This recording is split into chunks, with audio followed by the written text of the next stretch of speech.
What's up, my beautiful Inner Circle friends? I'm going to walk you through a quick tutorial on how to add the schema that you just learned. So here's a funnel. Now you can do this on Classic or you can do it on 2.0. So if you are on Classic, which this one's on, you go log in and you can place it in Settings. And then down here, body tracking code. So what you want to do is go to the schema generator that we provided, copy the code, and then paste it in here. Now this will add the schema across the entire funnel.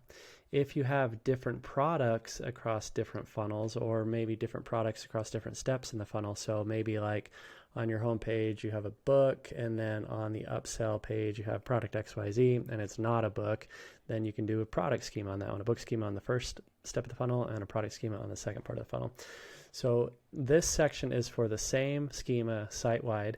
If you have individual schema, then what you want to do is you go into the individual page editor and then go to settings and tracking code, and you can add it in the same section that you add Facebook ad pixel tracking.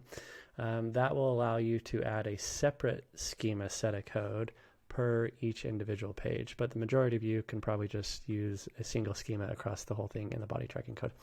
All right, now if you are on 2.0, what you'll do is you'll go into your funnel, click on Site Overview, click on the gear icon. It will open this up, and then you scroll down until you see tracking. Very similarly, you can add it to the tracking code section. So in here is where you would paste your new schema code. And then the beautiful thing that happens is here's your funnel.